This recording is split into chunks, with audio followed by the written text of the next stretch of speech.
Nah itulah yang jadi keunikan di Jawa ya. Kalau di filsafat Yunani mungkin kan sejak Manuskripnya ada semua. dari era Plato sampai ini 2000 tahun masih langgeng. Ada semua. Di Jawa itu ngobrol Mas.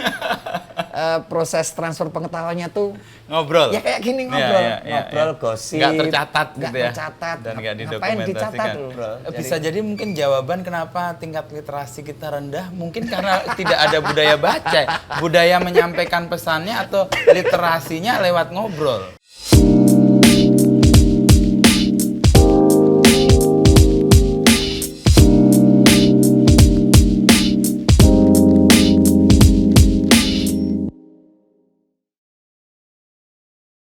Kita lanjutkan obrolan kemarin, Mas. Tapi Boleh. mulai dari awal aja. Nggak apa-apa diulang Ya, aja. biar clear. Jadi kemarin kan kita lihat pergerakan Mas Paksi di banyak tempat ya. Ya, musisi iya. Iya. Ngurusi apa Jawa dan segala macam segala urusannya. Sebenarnya apa yang mau Mas Paksi lakukan dengan itu semua gitu? Kalau dibilang background atau latar belakang dari keluarga maupun pendidikan kan memang dua-duanya ada ya, kejawaan sama keseniannya itu kan jadi satu. Di rumah kan memang kami keluarga keturunan seni yang dekat dengan kejawaan. Nah kebetulan juga dari kecil sampai ke kuliah itu aktivitas kesenian saya juga ya kesenian di Jawa juga. Sampai akhirnya terus mendalami kuliahnya di sastra Jawa, ditambahlah beban akademiknya itu di sastra Jawa ke situ. Akhirnya terjerumus sampai hari ini. Terjerumusnya itu kan karena ada semacam beban ya untuk mahasiswa sastra Jawa itu selain harus mengikuti kuliah dengan baik dan mencari pekerjaan, ada beban untuk melestarikan. Oh. Itu yang mungkin berbeda dengan jurusan lain. Okay. Tapi mungkin sama juga dengan misalnya jurusan agama mungkin ya. Okay. Mendapatkan ilmu itu harus juga melestarikan. Nah di Jawa, di sastra Jawa seperti itu. Udah nyari kerjanya susah, bebannya pelestarian. Tapi akhirnya sekarang terus jadi rutinitas, jadi keseharian aja. Jadi ya mengalir seperti ini dan dibukakan jalan dengan berbagai jalan keberuntungan tuh akhirnya bisa melakoni ini sampai hari ini ya. Akhirnya terus modal keseniannya sama modal kejawaannya itu bisa disinkronkan.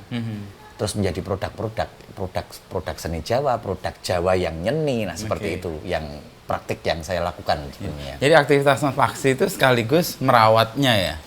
Mau tidak mau, mau tidak mau harus merawat karena kemudian misalnya melakukan rilisan seni yang berbentuk tembang bahasa Jawa atau pertunjukan yang berkaitan dengan kejawaan kan otomatis ada agenda untuk menyampaikan itu ke publik, untuk menyampaikan bebannya di situ sebenarnya.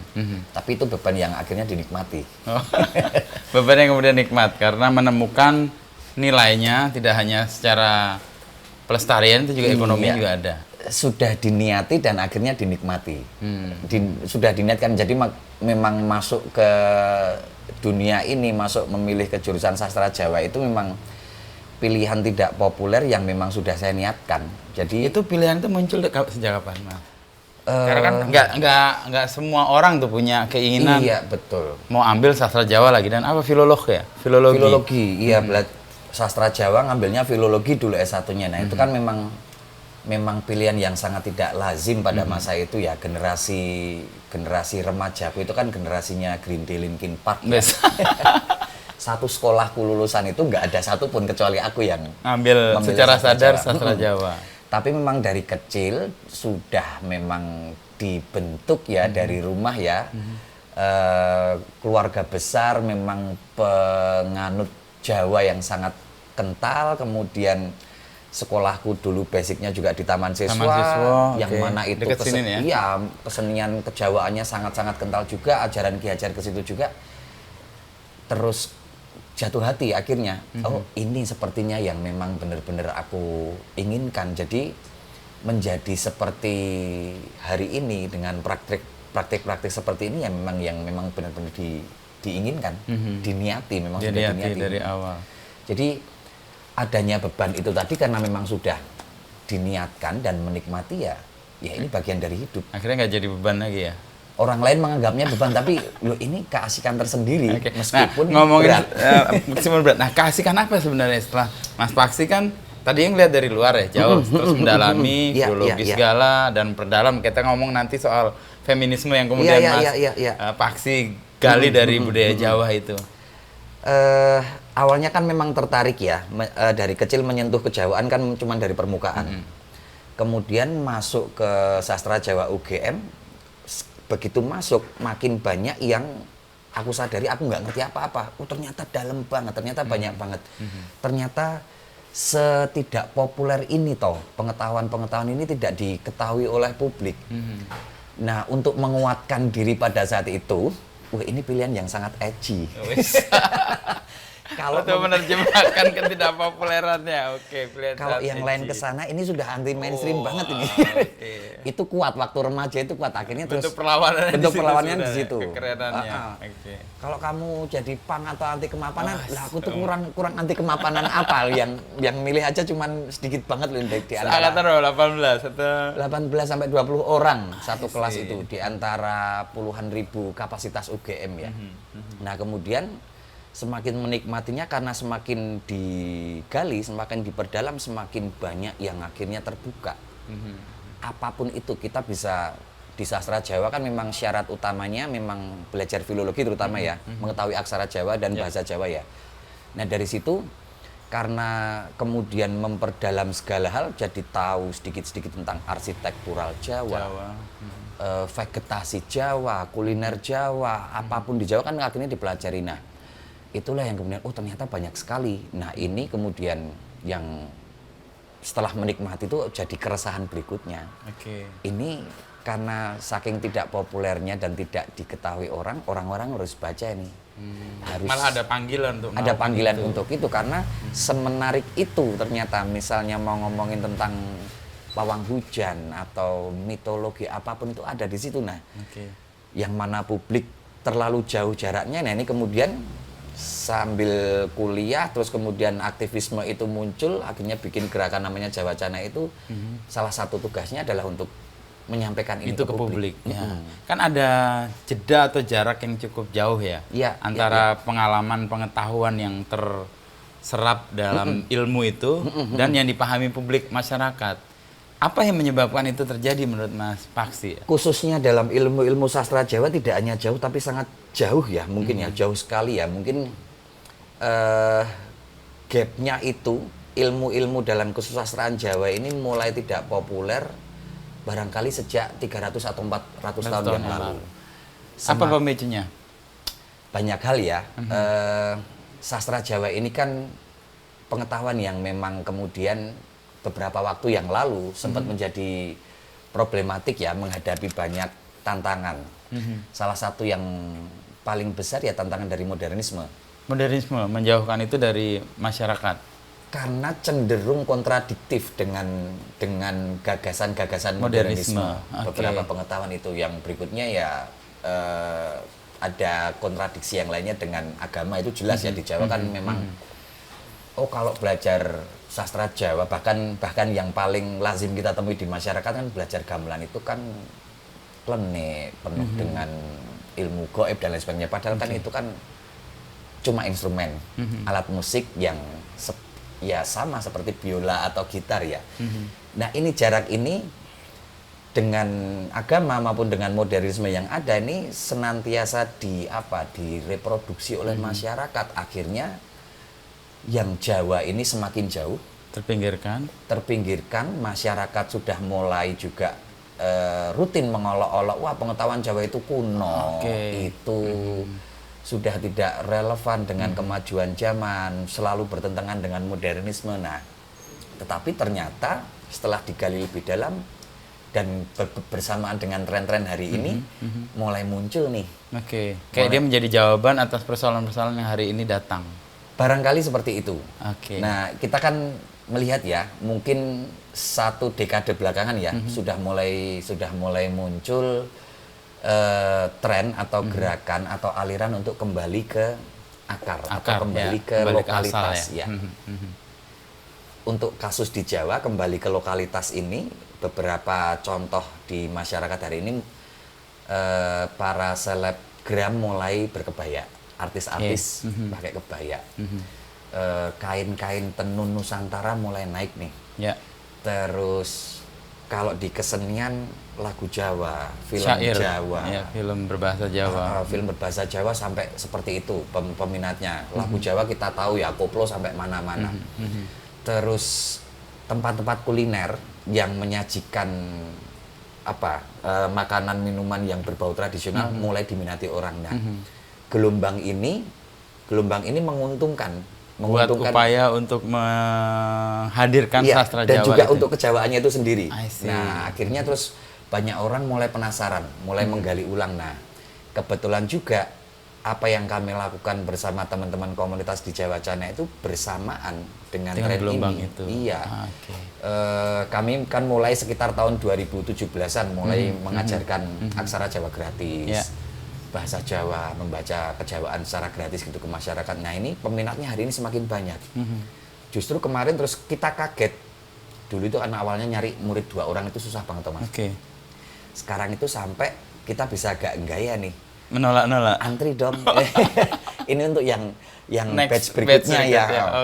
Nah, ini gelombang ini terus kemudian bagi kami yang memang kapasitasnya gerakan kecil ini happy problem juga. Happy problem. Happy problem juga. Loh, ini kalau kita bikin diskusi atau workshop tentang jimat atau itu peminatnya ratusan. Nah, itu happy problem, masalah parkir, masalah registrasi, masalah macam-macam. Terus sama teman-teman sempat bertanya, ini kenapa ya? Fenomena apa ini? Orang kembali ke sini ya. Akhirnya terus kita juga kesulitan nyari jawabannya, ya udah tunggangin aja lah. Kita udah punya modalnya kok gitu. Dari 2017 ya.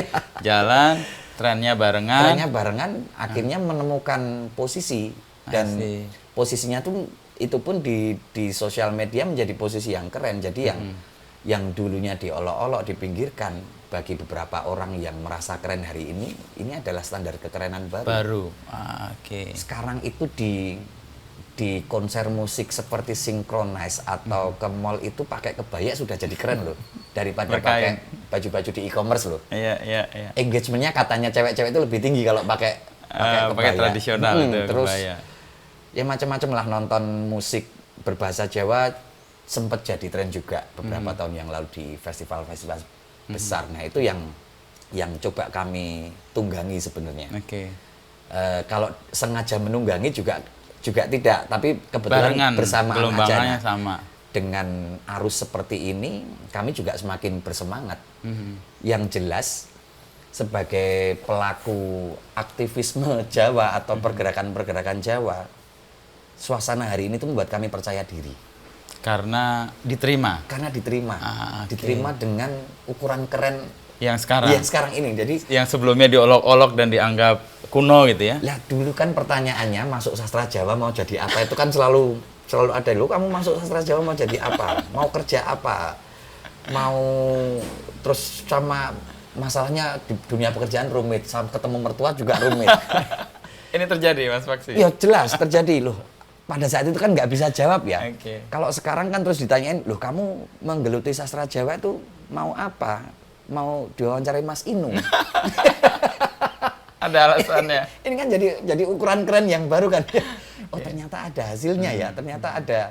Nah, itu yang bikin kami percaya diri, Mas, sebenarnya. Gelombang ini gelombang yang sangat baik untuk kembali menghadirkan apa yang tradisi lama itu dilupakan. Dan semoga ini ya, nggak hanya di Jawa ya, kalau lokal yang lainnya di Indonesia ini juga semoga terjadi, entah nanti di Batak, di Dayak atau di Timor dan sebagainya ya. Harus seperti itu. Nah, proses kemudian kan Mas Paksi masuk, justru makin nggak banyak yang nggak paham tuh. Iya. Nah, banyak juga kesalahpahaman tentang betul sekali Jawa dari kacamata yang lain yang Mas Paksi buat di tesis tentang feminisme itu. Bisa cerita di situ, Mas? Dulu kan memang kuliah S1-nya sudah filologi panjang. Itu pun 7 tahun. 7 tahun itu merasa aku tetap nggak ngerti apa-apa ya. Akhirnya kayaknya sekali lagi kuliah sastra Jawanya, masuk S2. Masuk S2 dengan sistem yang seperti itu kan diajari membaca yang selama ini tidak terlihat kan. Nah, yang S1 aja banyak Jawanya yang nggak terlihat, apalagi di tingkat S2. Pasca ya. Nah kemudian makin-makinlah menemukan banyak hal yang kemarin jadi tesis, salah satunya adalah tentang feminisme Jawa ini. Ini yang terus menjadi menarik sekaligus agak kontroversial, disalahpahaminya banyak sekali ternyata. Yang meneliti cowok Jawa 100% yang mana patriarki dan maskulinitasnya tinggi sekali kan, cowok Jawa adalah bla bla bla gitu. Justru tesisnya mencoba menjungkir balikkan itu, bahwa sebenarnya posisi perempuan Jawa itu lebih kuat daripada laki-laki. Nah itu yang lumayan agak ngotot kemarin. Proses negosiasi, bimbingan dan lain sebagainya, tapi akhirnya terus ketemu. Nah ini cuma salah satu hal kecil yang tidak terbaca di dalam masyarakat dalam kebudayaan Jawa yang selama ini sudah terpinggirkan dan diolok-olok. Masalah perempuan Jawa itu menarik sekali kemudian. Nah itu terus tidak hanya tentang feminisme ya, akhirnya terus pemikiran-pemikiran Jawa yang selama ini terus cuma jadi guyonan kayak ngerimo ing pandum atau alon-alon waton kelakon dan lain sebagainya ini bisa terbaca. Setelah mendalami, ternyata pemahaman peradaban hari ini tuh selama ini tuh bisa jadi tidak tepat loh. Setelah Mas Paksi melongok lebih dalam lagi. Bicara tentang perempuan Jawa di tesis itu, akhirnya setelah saya mengerjakan tesis, salah satu hasilnya kan kemudian memang gelar ya, tapi hasilnya di pemikiran saya berikutnya adalah ya sudah, saya akhirnya jadi laki yang takut sama istri aja di rumah. Sampai ke situ, sampai itu benar-benar mengubah paradigma dan perilaku saya di rumah ya. Apa konsep yang clear yang menunjukkan superioritas perempuan Jawa dalam konteks feminisme Jawa yang disalahpahami? Yang selama ini disalahpahami masyarakat kan perempuan Jawa selalu tertindas. Ya, kayak bahasa konco wingking. Iya, gitu. Konco wingking, perempuan Jawa selalu hanya di belakang atau dituntut untuk pupur, dapur, kasur, untuk berdandan, untuk masak, sama untuk di kasur. Nah, pembacaan pemikiran ini yang perlu kita dudukkan kembali ya. Yang perlu kita luruskan ya. Misalnya terus dalam konteks di Jawa banyak sekali membicarakan perempuan, misalnya dalam konteks spiritualitas. Di Jawa itu di masa lalu sesembahan atau dewa-dewi gitu. Dewa-dewi atau bahkan autochton atau Tuhan tertingginya masyarakat Jawa sebelum mengenal yang lain itu banyak yang perempuan. Misalnya tanah kita di Jawa itu dinamakan Pertiwi, itu kan nama yang sangat feminis.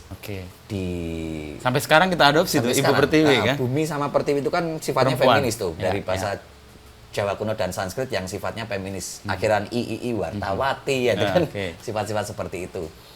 Terus di sawah kita juga sesembahan tertingginya Dewi Sri. Di laut sesembahan tertingginya juga perempuan juga. Nah, dari situ sebenarnya sudah mulai nampak, tetapi memang itu agak riskan untuk diperbincangkan ya masalah itu. Kemudian pindah ke ranah yang lain, misalnya di ranah pekerjaan. Pekerjaan itu sebenarnya pekerjaan di Jawa itu sudah sangat egaliter antara laki-laki dan perempuan. Kalau misalnya pekerjaan tradisional di Jawa setelah menjadi agraris kan di sawah ya potretnya ya. Mulai dari nandur. Kalau Mas Inu jalan-jalan ke sawah yang nandur yang cewek. Itu ngeplot itu ya. Itu kan cewek. Nantinya ada pembagian kerja tuh, yang nandur cewek, yang gosrok rumput nanti adalah cowok, nanti pas panen bareng-bareng. Nah ini kan kalau sawah itu kantor, berarti kan sudah ada kesetaraan kan? Betul, pembagian kerja ya. Memang terus kemudian tidak yang satu nandur atau yang satu gosrok atau sama-sama gosok. Jadi memang konsep tentang kesetaraannya itu tidak bisa dilihat 50%. Tapi division of labor ya, pembagian tugas. Kalau di Jawa bahasanya lebih selaras. Keselarasan itu inti utama dari konsep ajaran kejawaan ya. Jadi tidak mesti mendapatkan bagian yang sama. Kadang-kadang kamu harus mereduksi bagianmu atau memaksimalkan bagianmu. Yang penting selaras. Di sawah itu harus selaras. Tidak bisa terus ya yuk kita bagi tugas setara nih, seperti 50-50 gitu. Seperti konsep kesetaraan Eropa misalnya ya. Kalau nyuci piring ya cowok cewek, nyuci baju sekarang cowok cewek. Nah, ternyata di Jawa tidak. Dan itu sebenarnya sudah sangat organik, pembagian kerja itu dipahami sampai ke rumah tangga juga. Jadi kemudian kalau isu-isu, nah nanti di rumah ibu itu hanya didomestifikasi untuk ngomong anak sama pegang apa ya, pegang urusan rumah gitu urusan rumah. Nah ini perlu kita baca ulang juga nih.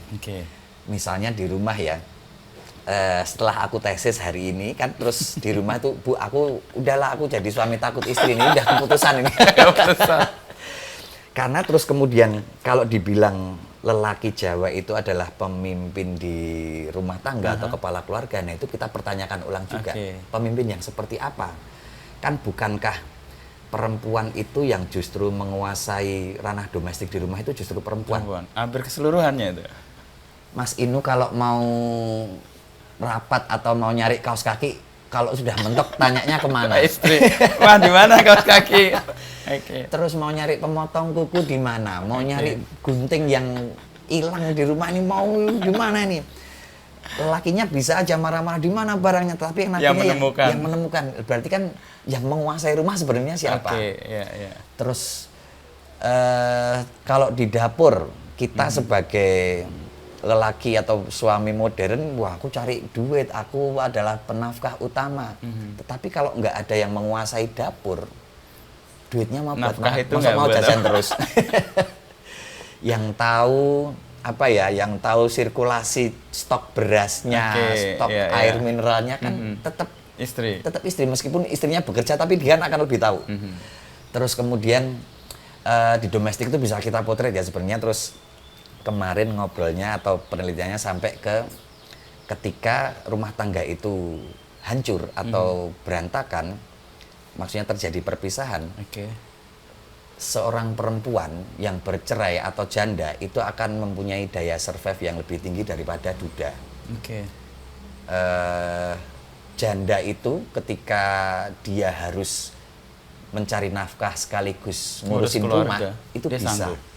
Coba kita sekarang tanya berdua. Kalau misalnya amit-amit ya. Pasti nggak sanggup sendiri. Nggak mungkin bisa. Risetnya itu beberapa bacaan kan ngomong duda kalau setelah bercerai itu akan segera harus mencari perempuan lain untuk menikah lagi. Kalau di obrolan skena-skena cowok loh, karena aku gagah bisa nikah lagi. Padahal itu cerminan ketidaksanggupan. Iya jelas.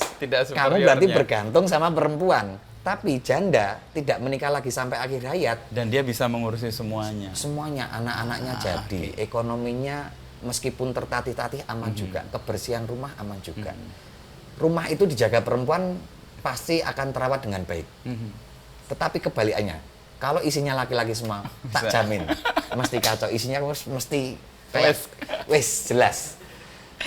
Itu kejadian di banyak komunitas juga sebenarnya. Saya ngobrol kemarin dengan Farwiza, itu salah satu 100% dari Times itu. Sekarang dia lihat ranger cowok dan perempuan, itu lebih efektif perempuan ketika menghadapi pembalap liar itu. Kalau sama cowok, dia laki-laki dan pembalap laki-laki, yang ada adalah ada konflik pasti ya. Dan pembalakannya tetap terjadi. Kalau perempuan enggak. Hal-hal seperti itu yang harus kita baca ya. Kalau selama ini kan di masyarakat di Jawa atau di mana-mana ya, lelaki selalu kelihatan sangat superior dengan kekuatan fisik ya. Yang selalu menonjol, yang di muka selalu kuat secara fisik, secara mental. Nah ini perlu dibaca ulang juga. Akhirnya kemarin ketika tesisnya tentang perempuan Jawa, ini dibaca ulang. Perempuan-perempuan ini seperti contohnya tadi, ini punya kekuatan yang tersembunyi sebenarnya. Kalau di rumah tadi kalau lihat penguasanya dia kayak sutradara ya fungsinya. Sutradara. Jadi membaca kalimat konco wingking yang yang selama ini dipahami cuman di belakang, cuman ngekor sama suami. Nah ini konco wingkingnya ini adalah teman yang punya kekuatan di belakang. Kayak sutradara film atau sutradara pertunjukan, nggak muncul tapi nggak kena lampu, nggak kena popularitas penonton, nggak, tapi dia mengatur segalanya.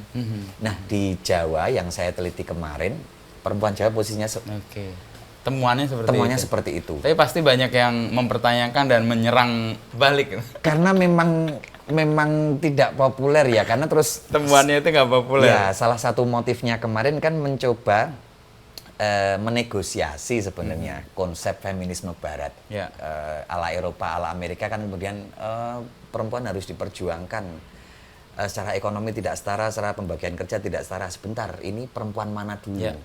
Pernah nggak tanya ke perempuan Jawa atau pernah nggak dibalik ini perspektifnya mulai dari objeknya dulu disuarakan dulu? Ternyata enggak, ternyata berbeda. Nah itu yang sayangnya pemahaman dari Barat ini langsung serta-merta dipahami masyarakat bahwa yang Barat adalah yang selalu sahih dan benar, itu juga jadi PR juga.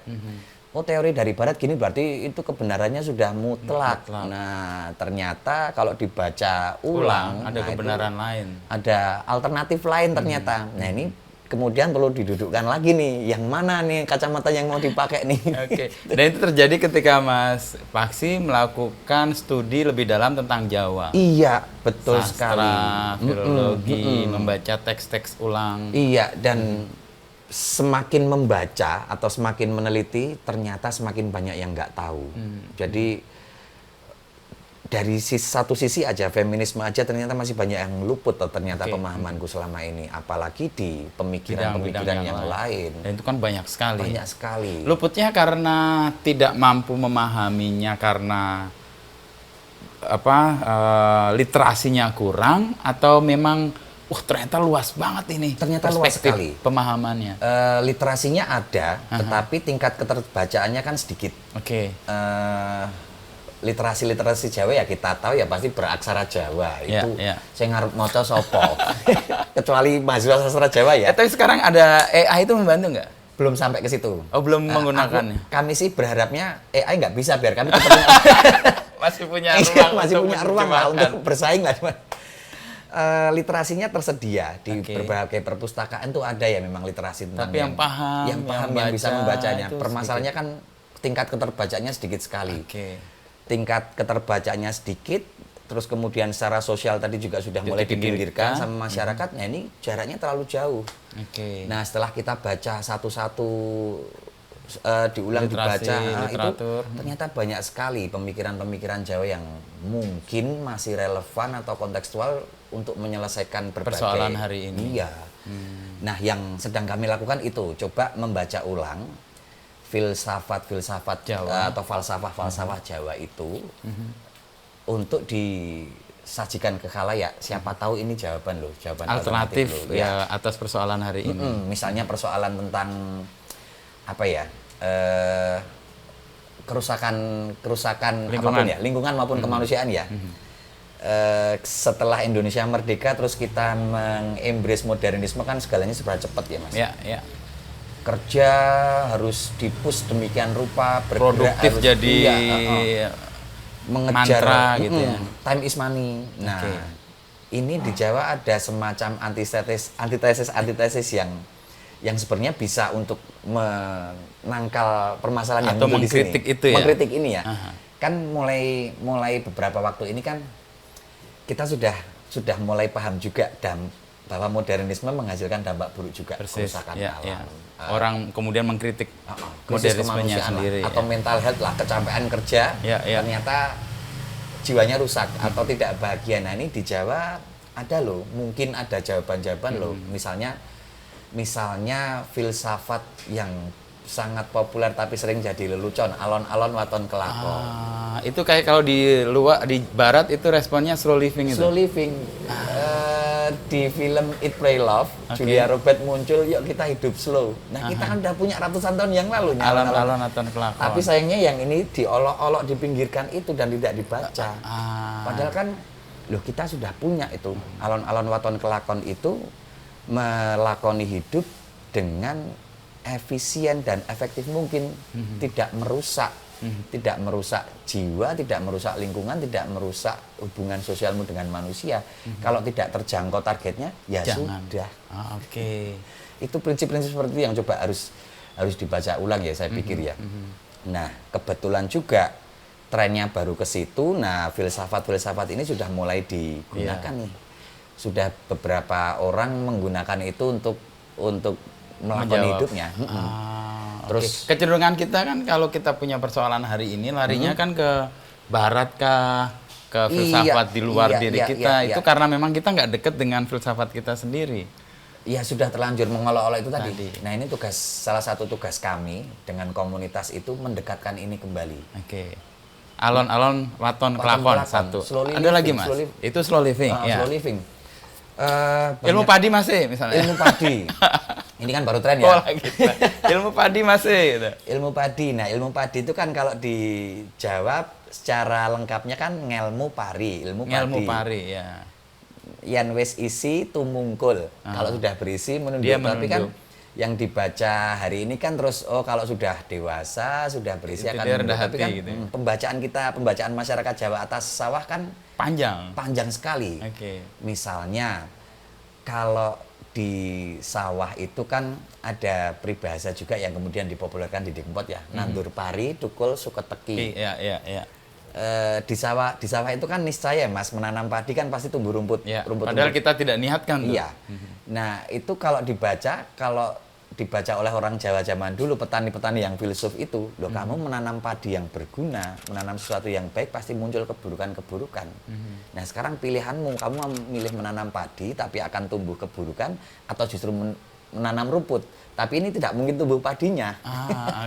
Nah itu kan ajaran untuk selalu berbuat baik. Meskipun itu salah satu ilmu parinya. Salah satu ilmu parinya di situ tidak hanya menunduk ya, tapi ada rumput pengganggu nih, ada gulma. Jadi setiap upaya baikmu itu pasti akan diganggu oleh hal-hal yang lain, itu wajar. Ya atau sekarang hal yang Mas Inu mau nyumbang uang aja ada yang nyinyirin, wah itu pamer duit itu. Padahal niatnya kan tulus, baik ya. Itu mau pamer atau itu mau pencitraan ya. Siap nggak menghadapi rumput-rumput seperti ini? Kalau misalnya terus, aku kecewa, nggak mau nyumbang lagi, nah itu berarti kamu memilih menanam rumput daripada menanam padi. Ilmu pari salah satu. Ilmu pari banyak banget. Nah ini banyak banget yang coba dibaca ulang ya. Misalnya terus apa tadi udah konco wingking, ngelmu pari, alon-alon waton kelakon. Misalnya tentang nrimo ing pandum. Ya, nrimo ing pandum itu gimana Mas? Ini kan kayak bermalas-malasan atau gimana? Ini kan sedang jadi lelucon ya di Jogja di sini ya. Sobat Nrimo ing Pandum adalah stempel untuk anak-anak muda di Jogja yang pasrah dengan UMR yang paling rendah se-Jawa itu ya.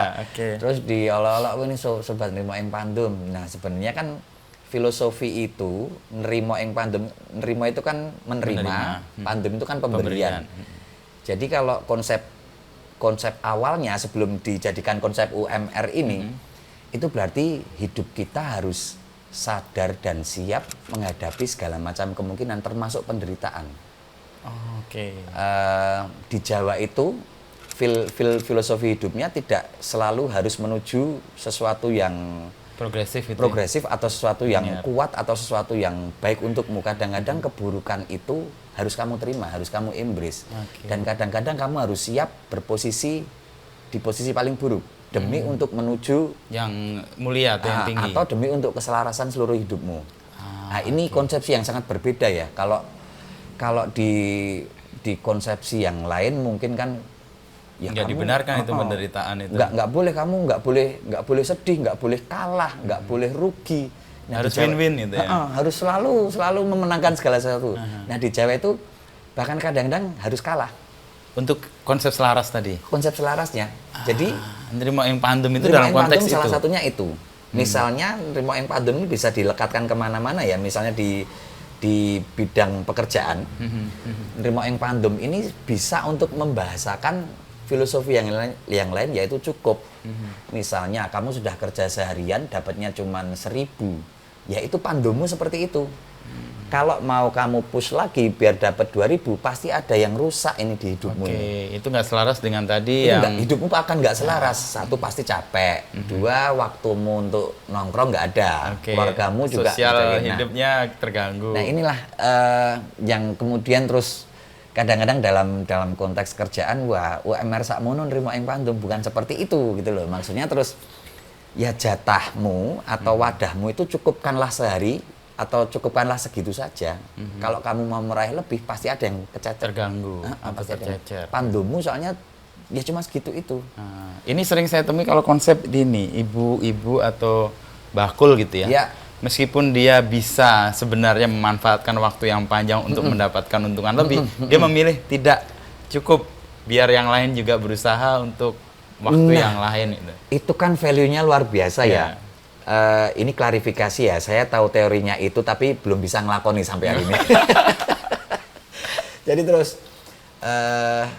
jualan biasanya jualan, loh Bu ini 1000 pieces laku kok malah berhenti kan? Itu kan ditambah jadi 1.500. Itu kan apa logika kapitalismenya kan gitu. Di ilmu ekonomi kan kita diajarkan gitu ya, selalu mengakumulasi modal sebanyak-banyaknya. Nah, itu bedanya kalau dalam konsep-konsep yang dianggap kuno itu tadi. Lah, aku wis cukup kok. Ana batese iki uripku hidupku selama 24 jam itu tak batasi untuk jualan jualannya cuma segini aja. Ya sudah cukup.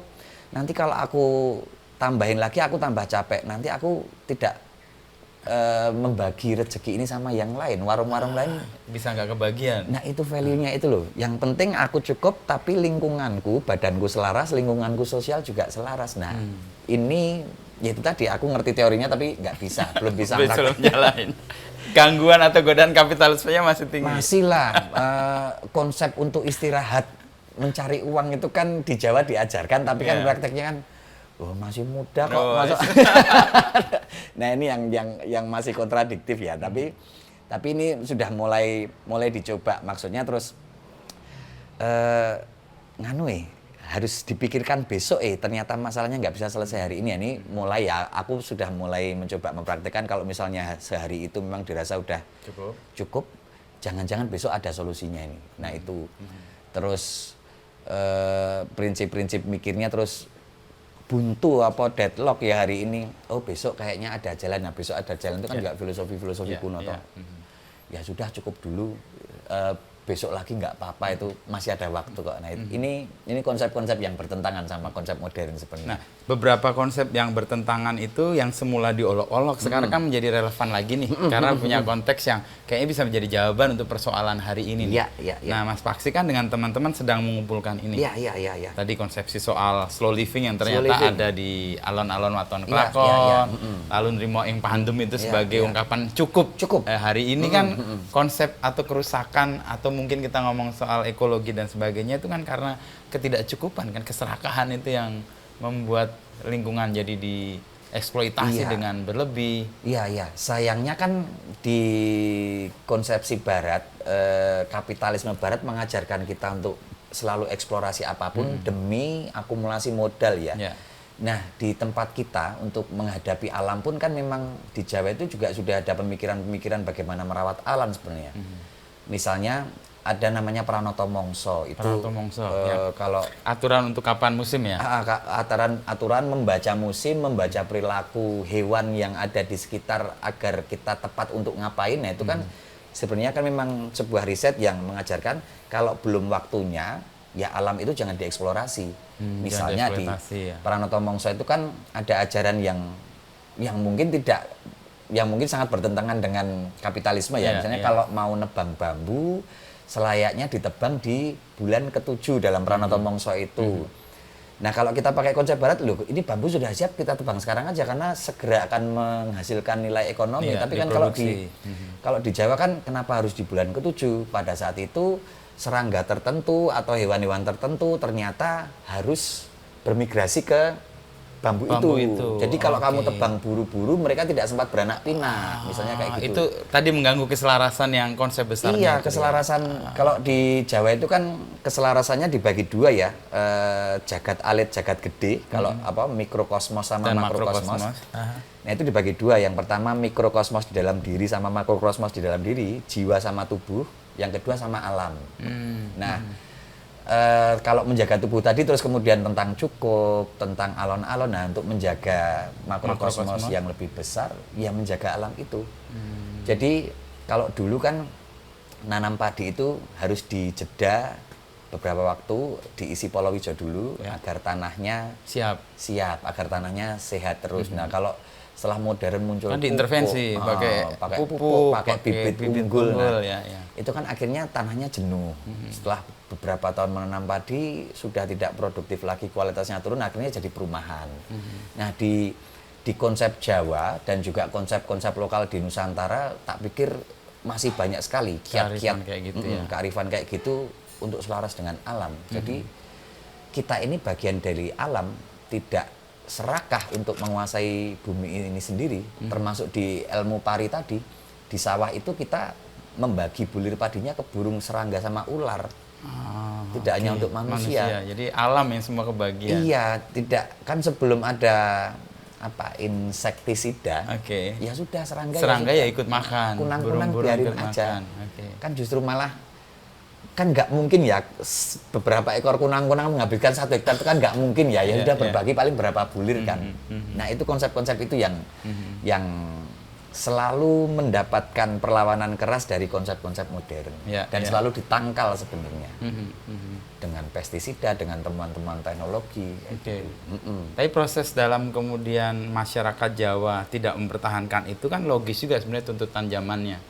Misalnya orang dituntut untuk produksi lebih banyak lagi karena tadi logika kapitalnya mempengaruhi atau mendorong dia untuk melakukan itu. Pada masa itu kita tergiur sama janji-janji modernisme. Ternyata janjinya palsu. Ternyata kan setelah jalan berapa? Paling 50 tahunan ya. 50 tahunan kita setelah tahun 2000 udah ternyata tanahnya rusak. Ternyata hubungan manusianya rusak. Tidak selaras lagi. Ternyata stoknya habis, bahan-bahan untuk membuat ini semua ternyata habis. Kita rasakan juga misalnya mineral atau apanya terkuras habis. Nah, sudah mulai ada perlawanan. Terus bagi orang-orang tua yang masih ngugemi atau masih melakukan praktek ini kan mereka juga akhirnya balas jawab, kandhani ngeyel toh. Kowe iki nek tak kandhani ngeyel, wong Jawa iki nek dikandhani ngeyel sik nek wis ketanggor balik. Nah, ini sedang terjadi nih. Balik lagi ini sedang terjadi.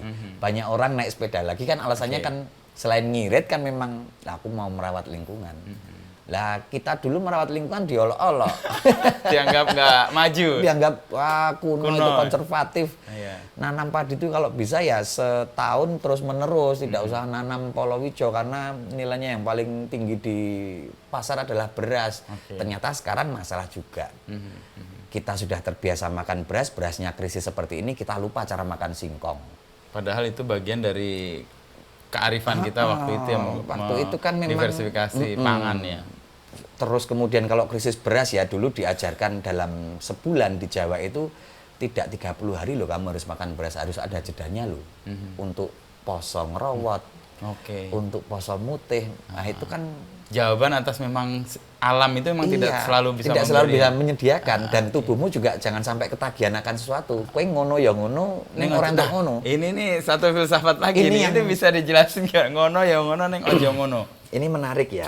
Karena di Orde Baru itu sangat kuat dipakai untuk merepreskan sebenarnya. Sayangnya itu loh Mas, filsafat-filsafat Jawa itu selain untuk diperolok-olok, kemudian juga dipakai alat kekuasaan.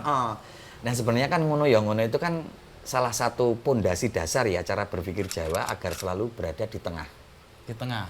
Jadi misalnya dalam konteks kebudayaan lah, akulturasi kebudayaan. Jawa ini kan memang ditakdirkan mempunyai tanah yang sangat subur dan menarik perhatian banyak orang ya. Selain memang diuntungkan dengan arus laut yang mana ini adalah perlintasan gitu kan. Ya, utara dan selatan. Utara selatan, timur barat, gunung berapinya banyak, nanam apa-apa tumbuh, itu memang menarik perhatian. Nah, kemudian perhatian orang lain atau perhatian kebudayaan lain kan pasti pengen mampir ke Jawa. Ketika konsep ngono ya ngono itu dipakai untuk menyikapi akulturasi budaya sejak zaman Hindu sampai ke modern Eropa, itu kita sudah dicontohkan sebenarnya sama nenek moyang. Hindu masuk, ngono ya ngono, Hindu ya Hindu neng ora India. I see. Kitabnya, wayangnya atau sastranya atau bahkan ajaran agamanya masuk, tapi kan kamu tidak serta merta menjadi ngono yang India. Wayangnya ada yang versi Jawa, candinya bentuknya berbeda dengan candi India. Ketika Islam masuk juga, kamu bisa menjadi Islam tapi tidak bisa menjadi Arab. Ngono Islam ya Islam tapi tidak ngono menjadi Arab. Begitu juga modern. Ketika Eropa masuk, contohnya masih banyak kalau Eropa. Pakaiannya jas, zaman pergerakan dulu, betul. jarian belangkonan. Nah, betul. Ngono ya ngono. Ngono ya ngono. Eropa ya Eropa, tapi ora dadi londo. Nah, itu sebenarnya salah satu pondasi berpikir kritis untuk selalu di tengah, untuk bisa cair tidak ke kiri berpihak dan ke kanan. Tetapi sayangnya pemikiran ini sempat juga diolok-olok, wah wong Jawa leda-lede. Itu kan sebenarnya kan memang filsafat dasar agar orang Jawa itu selalu berpikir di tengah, selalu moderat. Sekaligus selalu jernih dan kritis sebenarnya ya. Menghadapi yang kanan dan kiri itu harus lentur. Tidak boleh berpihak atau terlalu ngono pada yang kiri atau terlalu ngono pada yang kanan. Jadi harus lentur, empan papan dengan situasi. Empan papan. Empan papan itu selaras dengan ruang waktu yang ada waktu itu. Tepat gitu ya. Tetapi sayangnya kadang-kadang itu dianggap olok-olok juga atau dijadikan bercanda bahwa oh orang Jawa itu standarnya ganda, ke kanan ke kiri atau oportunis atau leda-lede loh. Kemarin kamu pas ada kasus ini kamu ke kiri. Sekarang kamu ke kanan. Nah, tapi justru karakter ini kalau kita baca sebaliknya loh, ini karakter yang sangat kompromistis terhadap apapun. Kita mau menyikapi kalau tadi contohnya ada kebudayaan asing masuk sebegitu kuat, ya kalau harus menjadi Hindu, tapi kan aku tetap Jawanya ada. Tetap aku tetap di tengah ada nih. Harus menjadi Eropa tapi Jawanya tetap ada. Nah, begitu pula dengan berbagai macam hal yang terjadi ya sampai hari ini ya. Misalnya kita mengidolakan seseorang, tidak boleh jadi cinta buta atau fanatis, itu nggak boleh. Kamu harus di tengah, kamu harus lihat orangnya itu ada plus minusnya apa. Karena ngono ya ngono, ngefans yang ngefans, mendukung yang mendukung, tapi kamu tidak boleh berpihak. Ketika nanti keberpihakan itu terlalu menonjol, kamu akan oleng, tidak ada di tengah.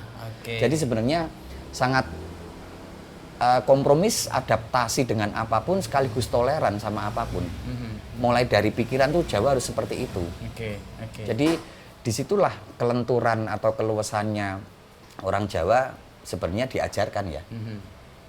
Bisa jadi memang yang kita lakukan hari ini berbeda dengan besok karena empan papan itu tadi. Nah, kalau situasinya hari ini aku harus agak ke kiri misalnya, besok harus kanan, ya itu keluasan dari itu. Itu kalau dalam konteks yang lebih luas itu kan, itu kan kayak jalan melingkar gitu ya untuk menghadapi situasi. Iya, benar. Nggak langsung. Iya. Untuk menghadapi masalah atau konflik di Jawa itu kan nggak boleh untuk konfrontasi langsung ya. Misalnya ada sesuatu yang jelek di depan kita, itu kan secara tata bahasa kita nggak bisa ngomongin, kamu rambutnya jelek atau badanmu bau, itu nggak boleh di Jawa. Ada mekanisme ini, jalan melingkar sedikit. Kompromi dengan keadaan, akhirnya terus muncul pasemon. Pasemon itu semu, sandi-sandi atau sanepo-sanepo, tanda-tanda bahasa. Nah, kayak gitu kan memang mekanisme berbahasa kita untuk tidak menyinggung perasaan langsung, tapi pesannya sampai. Iya, itu bisa dianggap leda-lede atau malah justru dianggap cerdik juga, menyelesaikan masalah dengan jalan melingkar. Itu Romo Magnis itu. Di Etika Jawa bukunya itu bahwa memang di Jawa untuk menyelesaikan masalah nggak bisa to the point kayak misalnya orang-orang Batak ya yang ngomongnya sepros-sepros gitu. Kita nggak bisa, harus basa-basi. Makanya kan untuk menyampaikan maksud atau untuk mengkritik sesuatu muter ya panjang. Basa-basinya lama banget toh. Mau pinjam uang aja, Mas gimana kabarnya sekarang? Keluarga sehat. Sejam ngobrol. Pinjam 100 dong. Itu Jawa banget itu kan nggak bisa. Tetapi ini juga jadi masalah juga orang Jawa untuk menghadapi dunia modern yang lebih lugas. Jadi bermasalah. Orang-orang Jawa yang baru masuk ke Jakarta menghadapi situasi pekerjaan yang lugas, gitu ya. Dimarahin sama pimpinan, kamu mau ngomong gitu aja, nggak bisa. 10 menit. Pimpinannya ngomong apa, ternyata mau ngeritik di rapat, nggak bisa, jadinya kasak kusuk aja di belakang. Nah itu itu benturan budaya ya. Kayak gitu memang. Di masyarakat Jawa yang sekarang multikultural, itu masih relevan nggak dipakai? Kalau di Jogja kebetulan masih. Di Jogja saya masih banyak melihat ya, dan teman-teman atau orang-orang pendatang yang datang ke Jogja ini nggak ngerti kenapa nggak mau mengikuti atau gaya atau value ini di Jogja ini ya. Istriku kan orang Sumatera ya, ya terbiasa kayak gini Palembang. Palembang. Tapi kan mau nggak mau kan, kulturnya lingkungannya seperti itu. Harus basa-basi, harus sesantun mungkin atau secerdik mungkin menyelesaikan masalah. Nah, itu filsafat-filsafat di Jawa ya, yang memang kita tidak boleh konfrontasi langsung dengan orang. Ada lagi itu filsafatnya menang tanpa ngasorake, ngluruk tanpa bolo. Nah, itu kan kita berperang tanpa membawa pasukan, menjadi sakti tanpa perlu senjata atau aji-aji. Nah, aji-ajinya yang melingkar itu tadi. Meskipun prosesnya akan lebih rumit daripada terus langsung jeder, tabrak aja. Pasti lebih lama, tapi kan menyelesaikan masalah pun alon-alon juga nggak apa-apa, yang penting kelakon. Ya, itu tadi konsep selaras tadi di awal kita bicarakan itu ya. Masalahnya selesai, bisa terurai, tapi kita tidak menimbulkan persoalan konflik, baru. Tidak menimbulkan persoalan. Itu menyelesaikan masalah tanpa masalah. Itu kayak jargon sebelah tuh. Iya. Tapi untuk konteks Jawa yang sekarang Mas Paksi dan teman-teman pelajari itu, kan ada persoalan bagaimana membuat itu relevan atau sesuai dengan tantangan zaman. Apa yang dilakukan untuk menuju situ, Mas? Yang pertama kita yang paling praktis itu kan bikin kelas-kelas diskusi workshop tentang sekarang mulai Jawa. Banyak yang minat. Tetapi itu memang harus dengan kemasan yang lebih pop. Lebih pop, karena terus kemudian untuk menjadi terlalu konservatif itu juga akan memunculkan permasalahan baru ya. Persis, ya. Misalnya kita kemarin sempat ada kelas berkain, mewiru jarik, cara memakai jarik, tapi kan juga harus relevan dengan hari ini. Kalau seleranya netizen atau generasi-generasi hari ini pengennya modifikasi, ya modifikasi saja nggak apa-apa. Tidak harus wirunya mengikuti 3 jari 7 lapis atau 5 lapis kemudian engkol misalnya. Ya kalau relevansinya hari ini ya memang seperti itu. Tapi ada perlawanan pasti dari pihak-pihak insan konservatif. Dan gimana menghadapinya? Awalnya sangat sulit ya. Misalnya di produk kesenian saya dan kawan-kawan musik, ya. Kami merilis karya mocopat puisi klasik Jawa dengan modifikasi musik modern. Dari kalangan dalang, pengrawit, ahli-ahli Jawa. Wah, itu merusak mocopat, merusak musik Jawa. Awalnya susah, tapi lama-kelamaan dengan konsistensi dan dengan pembacaan yang lebih mungkin ya. Terus saya ini sedang mencoba memperbarui atau menyajikan kebaruan dalam kebudayaan kita. Saya mencoba memodifikasi seperti apa yang nenek moyang kita ajarkan. Loh, misalnya apa? Kalau sekarang dalang wayang kulit itu memakai mikrofon di depannya, itu kan juga hybrid juga toh, ada modifikasi. Coba dampaknya teknologi yang diaplikasikan ke dalang wayang kulit apa? Suaranya jadi lebih luas didengar. Luas. Nggak cuma mikrofon sekarang, di-streamingkan. Akhirnya kan YouTube bisa konten adiluhungnya bisa tersebar lebih kuat. Jadi kemasan-kemasan atau modifikasi dalam kebudayaan sesuai dengan konteks zaman ini itu mutlak diperlukan. Karena memang yang dulu-dulu juga kayak gitu kok. Jadi dulu kan juga ada pertentangannya juga pasti, tuh. Kayak jalan aja pasti. Bikin candi kok nggak seperti candinya di India lah. Ini konteksnya hari ini di Jawa. Harus kemasannya harus Jawa misalnya kayak gitu. Hari ini pun juga di produk-produk berkain, kalau memang lipatannya agak berbeda modifikasi ya mungkin itu bentuk kebudayaan yang hari ini bisa diterima. Kebudayaan kan yang dibaca harus perubahannya. Karena tidak mungkin kebudayaan itu pakem atau final di satu titik ya. Berarti kan kebudayaan itu mati berarti. Persis. Kalau kebudayaan mau maju yang dibaca ya perubahannya. Yang penting kan kalau konteks kain tadi, kasus kain tadi, yang penting kan dia tetap pakai jarik Jawa. Mau diikatnya kayak gimana, ya itu kan tetap jarik tapi. Bukan terus dia ganti pakai apa misalnya atau kain polos, tapi kan tetap yang penting kan dia tetap berjariknya pakai kainnya, berusaha Jawa dengan konteks kekinian. Nah itu semangat kami di gerakan-gerakan kami jadi membaca perubahannya dan membuatnya relevan karena dia berubah sesuai dengan tuntutan zamannya. Untuk menjadikan Jawa yang lebih lestari dan lebih kekinian, menurut kami jalan terbaik yang bisa kami lakukan adalah memperbarui kemasannya. Gitu. Dan resiko disalahpahami dan mendapat pertentangan? Kalau sekarang udah cuek. Sekarang udah berani mangsuli, udah berani membantai. Nah kan nenek moyang juga kayak gitu dulu. Jadi kan kebudayaan itu apa toh? Kan sesuatu yang selalu berubah.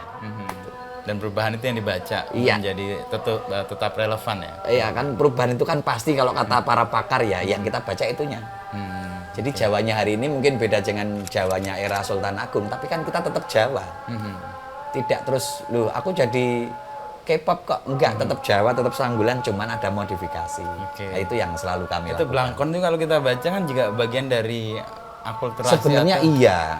Kalau kita baca lebih dalam kan memang Blangkon itu kan teknik ikatan kainnya kan ikatan sorban ala-ala Timur Tengah, Mas. Tapi kemudian dijawakan toh. Ketika era-era zaman dulu kan penutup kepala cuman ikat-ikat biasa kayak di kampung-kampung, di desa-desa masih ada. Kemudian ketika kebudayaan itu masuk, harus ada modifikasi nih. Ya sudah, teknik ikatnya dicampur dengan kain batik Jawa menjadi sesuatu yang baru. Nah, itulah Jawa yang ngono itu tetap Jawa, mempunyai Blangkon tapi juga tetap menghargai perubahan atau budaya yang masuk. Iya. Dan ujung-ujungnya apa? Malah justru menumbuhkan sesuatu yang baru toh. Persis. Adanya Blangkon itu kan berarti sesuatu yang baru. Adanya apalagi ya, streaming wayang kulit hari ini di YouTube yang sampai bisa ditonton jutaan orang itu kan juga muncul sesuatu yang baru tuh. Nah, itu yang sepertinya untuk menggeluti kebudayaan atau hal-hal yang tradisi kita perlu melakukan upaya itu ya. Perubahan dengan tantangan zamannya ya, itu ya. Betul. Kalau dalam proses untuk kemudian bersama-sama teman-teman ya, tadi kan komunitas yang memperbanyak aktivitas-aktivitas tadi pembacaan, literasi itu kan pintu masuknya ya.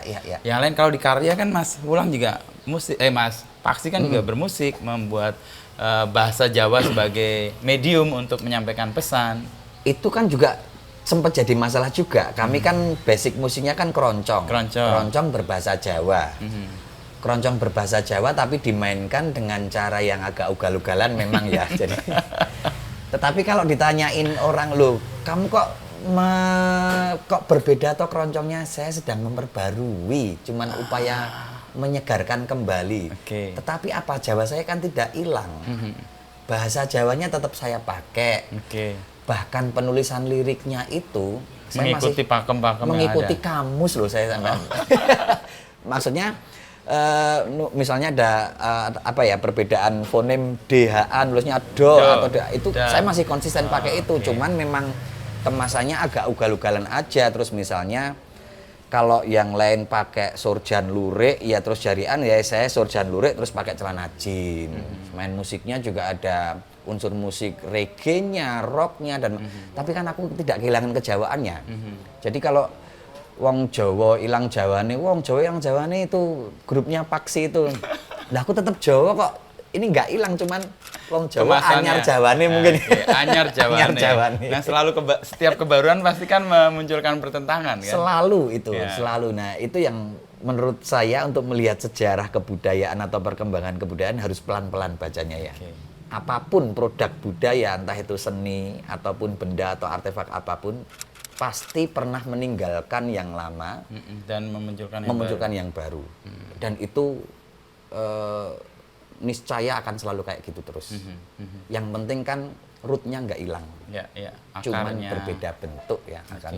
Akarnya potnya baru. Tanamannya sama nih. Dan kalau kita lihat tadi ngobrol di awal kan sastra Jawa tuh peminatnya sedikit, sekarang kan mulai banyak. Sekarang mulai banyak. Nah, pot itu mulai tumbuh tuh ya. Nah, ini juga sesuatu yang sangat-sangat menggembirakan ya. Kemarin barusan dapat laporan dari teman dosen di sastra Jawa UGM. Di FIB 3 tahun ini peminatnya banyak banget loh. Daya tampung kita cuma 40. Lah, 40. Dulu kan aku cuma maksimal 24, yang registrasi aja 18. Yang 6 sudah mundur teratur dulu. Karena nggak sanggup menjawab pertanyaan mau jadi apa kan? Mau jadi apa? Nah, ini yang menarik ya. Dan dari banyaknya mahasiswa yang masuk di sastra Jawa hari ini rata-rata konsisten sampai akhir selesai dan mempunyai ketertarikan tinggi. Kalau dulu kan masuk sastra Jawa itu kan tersesat ya, mau masuk sastra Inggris, sastra Jepang nggak ketompo, masuk ke sastra Jawa. Sekarang kok sekarang by design mereka niat. Aku pengen di sastra Jawa, Mas. Kenapa? Aku pengen melihat ini loh apa yang dipunyai sama nenek moyang. Nah, ini untuk menjawab persoalan hari ini. Kayaknya begitu. Ini juga sangat menggembirakan ya. Jadi Gen Z mahasiswa hari ini tuh Gen Z itu ya juga jangan diolok-olok juga. Mereka juga banyak yang concern ke sastra Jawa kok ternyata. Itu juga. Dan mulai bahkan kuliah jarian, pakai jari itu udah common, udah umum. Dan keren. Keren itu loh, naik motor atau naik turun dari ojol pakai kebaya, seminggu sekali mereka nggak cuman batik loh, kalau batik kan sudah sangat umum ya. Jari kain, pakai sanggul yang cewek. Foto-foto keren, kata mereka, aku kalau pose kayak gini, engagementku lebih tinggi. Kalau dulu kan zamanku malu ya. Iya. Sekarang malah upaya mereka untuk mendapatkan perhatian lebih ya. Dulu ditanyain kuliah di mana, UGM, jurusan apa? Sastra. Sastra apa? Jawa. Sekarang langsung kuliah apa? Jawa. Jawa. Kamunya UGM. Belakangan disebutnya. Tapi mungkin ada perubahan karena generasinya ya. Generasi sekarang kan mungkin hidup dengan kemapanan baru ya. Sehingga pertanyaan kayak angkatan kita mau jadi apa, kerja apa, secara ekonomi mungkin mereka sudah cukup mapan juga. Atau mungkin itu bisa jadi satu ya, tapi atau mungkin hari ini mahasiswa hari ini sudah cukup percaya diri mau jadi apa aja siap. Mungkin ya. Kalau tadi mungkin terus karena aku secara ekonomi aku sudah settle secure terus mau dalam apapun nggak ada soal. Atau malah justru mereka melihatnya, loh sekarang aku mau lulus dari jurusan apapun, mau kerja apa aja terbuka kok. Atau malah mereka justru mikir, nanti aku mau jadi konten kreator berbahasa Jawa atau pakai kebaya, mungkin juga itu baru bisa kita lihat mungkin 5 tahun lagi ya. Atau mereka malah justru ternyata memperdalam kuliner Jawa yang sekarang baru di mana-mana viral dan trending. Nah, di sini aku cari sumbernya nih, mungkin juga itu seperti itu. Itu yang menarik dan menggembirakan. Jadi sekarang ini pegiat sastra Jawa dan kebudayaan Jawa sangat-sangat percaya diri. Pede banget loh. Aku bisa aksara Jawa bisa. Kalau PD-nya kalau sekarang kan di Jogja mulai marak ya, hampir semua papan nama jalan ada aksara Jawanya. Nah, ini salah satu penyebabnya. Itu anak-anak sastra Jawa bahasa Indonesia geleleng banget itu. Kalau di Malioboro bangga banget. Sini yang apa kan? Jumawa baru sedang Jumawa kalau jalan-jalan tuh. Ada aku sempat lihat di Reels dan TikTok tuh. Ada terus kemudian, kamu bisa baca nggak di dekat Tugu Jogja itu apa? Bacaannya apa? Nggak bisa, aku bisa. Karena aku kuliah sastra Jawa. Ini sesuatu yang bikin kami percaya diri, Mas.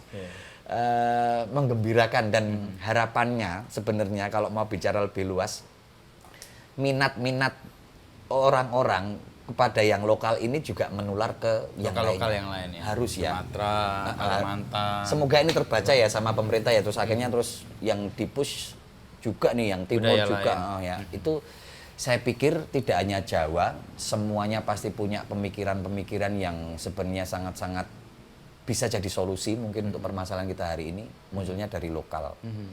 Nah, dan semoga juga gerakan lokalitas atau kembali ke akar ini juga bukan cuma tren. Ya, tapi emang upaya untuk menemukan lagi jati diri atau memang sudah berwujud menjadi kesadaran bersama ya. Mungkin kita sudah jengah ya nonton K-pop terus, nonton Hollywood, nonton Bollywood terus. Apa nih yang belum nih, yang lebih edgy apa ini? Yang lokal nih. Kalau nonton film barat terus kayaknya terlalu banyak orang nih. Nonton Jepang-Jepangan terus juga diolok-olok orang nih sekarang nih. Jadi lokal lah gitu. Kayaknya jadi ukuran keren hari ini. Ya, kekerenan baru ya. Untuk kalau dulu kami masih malu, mereka sudah merasa bangga sekali. Ya, sekarang dari awal. Nah, kecemasan Mas Paksi di awal dengan belajar sastra Jawa, menggeluti dan kemudian menemukan ternyata banyak banget yang nggak dipahami itu. Sekarang terdistribusi nggak menjadi kecemasan bersama dan kemudian dikelola bersama menjadi jawaban atas persoalan-persoalannya? Di circle atau di lingkungan terdekatku, iya, karena aku juga lumayan provokatif sama teman-teman loh. Selalu kan memang tadi kan bebannya kan pelestarian sendiri, ya punya beban pelestarian, terus akhirnya mau nggak mau kemana-mana kan, mempropaganda apapun. Supaya bebannya jangan di kamu sendiri gitu dan misalnya. Justru mendapat banyak sekali sokongan. Nah, dengan tren ini kemudian di Jogja terutama banyak teman-teman yang akhirnya juga terbuka wawasannya akan hal itu dukungannya banyak sekali. Jadi terus kemudian jadi apa yang kami mulai secara individu sekarang menjadi apa istilahnya kolektif, kolaborasi. Yang unik tuh ada teman seniman yang pengen menyumbang tapi nggak punya pengetahuan kejawaan, aku isane nyumbang poster ki nggo gerakanmu. Oke, asik sekali. Nah, ini hal-hal yang lucu seperti ini yang saling support dengan kemampuan masing-masing untuk mendukung misi ini, misi kembali ke lokalitas ini. Dan untuk posting pun di sosial media juga sudah semakin percaya diri karena terus ilustrasinya bagus disumbang. Oleh desainer atau perupa yang keren. Nanti yang retweet tokoh-tokoh misalnya di Twitter, di X kayak gitu. Nah, itu dukungan ya, dukungan yang menarik sekali ya, yang ternyata kalau konsisten kita melakukan ini ternyata ya dengan arus yang sedang terjadi ini ternyata bisa kok, iya. Dan mempunyai nilai akhirnya. Ya nilai ekonominya lama-kelamaan tumbuh, ya kemudian nilai-nilai yang lain ya popularitas ataupun nilai-nilai macam-macam itu juga akhirnya ternyata ya sastra Jawa tidak seburuk yang dibayangkan 25 tahun yang lalu. Dan ternyata iso nguripi. Dan menjadikan gerakan bersama yang tadinya ada di beban ya, akhirnya seperti itu. Nah, itu yang sangat aku syukuri. Tapi kalau misalnya terus dibaca kembali perjalanannya itu, ternyata aku cukup beruntung juga ya melakukan ini, momentumnya pas. Barengan.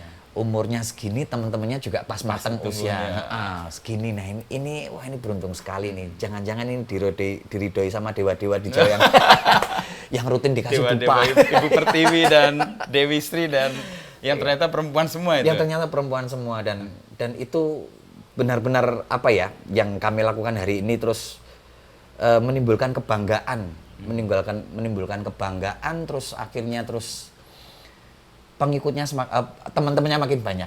Yang punya kegelisahan jadi banyak. Lalu bersama-sama membuat gerakan kan itu untuk provokasinya berhasil.